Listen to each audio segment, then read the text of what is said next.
আসসালামু আলাইকুম ভিউয়ার্স, আমি শবনম। আজ আপনাদের সাথে একটি গুরুত্বপূর্ণ টপিক নিয়ে আলোচনা করব, যার নাম হচ্ছে শর্ট হ্যান্ড বা শার্টলিপি। শার্টলিপি বা শর্ট হ্যান্ড শিখে নিলে আমরা সরকারি চাকরির পরীক্ষায় ব্যক্তিগত কর্মকর্তা, প্রশাসনিক কর্মকর্তা, শার্টলিপিকার, মুদ্রাক্ষরিক, শার্টলিপিকার কাম কম্পিউটার অপারেটর ইত্যাদি পোস্টে আবেদন করতে পারব।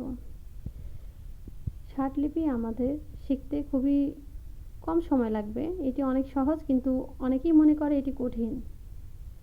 এই শার্টলিপির নিজস্ব কিছু আঁচড় আছে। এই আঁচড়গুলো আয়ত্ত করে নিলেই শেখা সম্ভব। আমি আমাদের এই চ্যানেলে আপনাদেরকে শেখাবো বাংলা ও ইংরেজিতে শার্টলিপি এবং চর্চা করাবো। তো চলুন শুরু করা যাক। এই শার্টলিপিতে এই অক্ষরগুলোর জন্য যে আঁচড় ব্যবহার করা হয়েছে, যেমন এখানে এই আঁচড়টা ব্যবহার করা হয়েছে। আর এই আঁচড়গুলোর কিছু দিক থাকে এবং কিছু এর মাপ থাকে।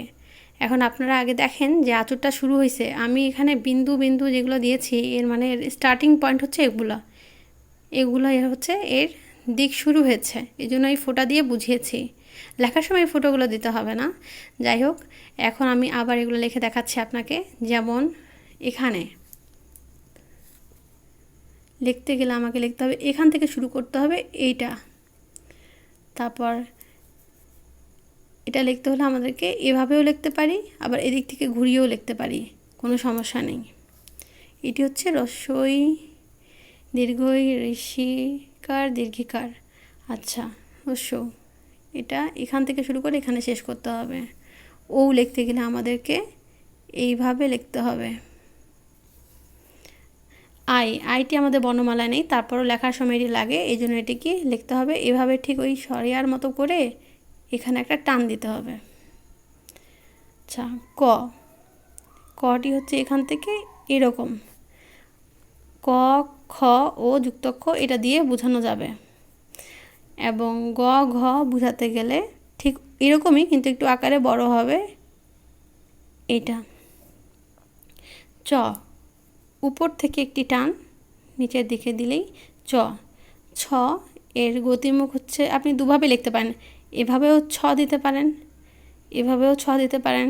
লেখার সময় বিভিন্ন দিক লাগে, তো এখন আপনি ছ এভাবেও ইউজ করতে পারেন, এভাবেও দিতে পারেন। আচ্ছা, যেমন বর্গীয় জ, ঝ, অন্তস্থ জ, এটা উপর থেকে এইভাবে টান দিতে হবে। ট, ত, খন্দক ত, এটি হচ্ছে আপনার, এটি নিচ থেকে উপরে হালকা হেলানো। ঠ এবং থ, এটি আপনি এখান থেকে নিচ থেকে এভাবেও লিখতে পারেন, আবার এভাবেও লিখতে পারেন। দুটি লিখতে হবে না, যে কোনো একটি নিতে হবে, এখানেও যে কোনো একটি নিলেই হবে। দ, ধ, ড, ঢ এর পরিবর্তে যেটা হচ্ছে সেটা হচ্ছে নিচ থেকে উপরের দিকে হেলানো একটি চিহ্ন। দন্তন্য মূর্ধন্য এর জন্য ছোট একটি টান। প, পটি হচ্ছে উপর থেকে শুরু করে ছোট, ওই যে প্রথম ব্র্যাকেটের মতো এটা। ফ ঠিক উল্টোটা। এখন ব, প এর মতোই হবে, কিন্তু ব একটু আকারে বড় হবে, উপর থেকে আসে এখানে এভাবে বড়। ঠিক সেভাবে ভটাও একটু বড় হবে সাইজে। ম, দন্তন্য যেমনটা দেখেছেন এখানে, যে এই ছোট টান, মটা তার ডবল একটু টান যাবে। যেমন ম লিখতে গেলে আমরা এখানে একটা টান দেব। ব,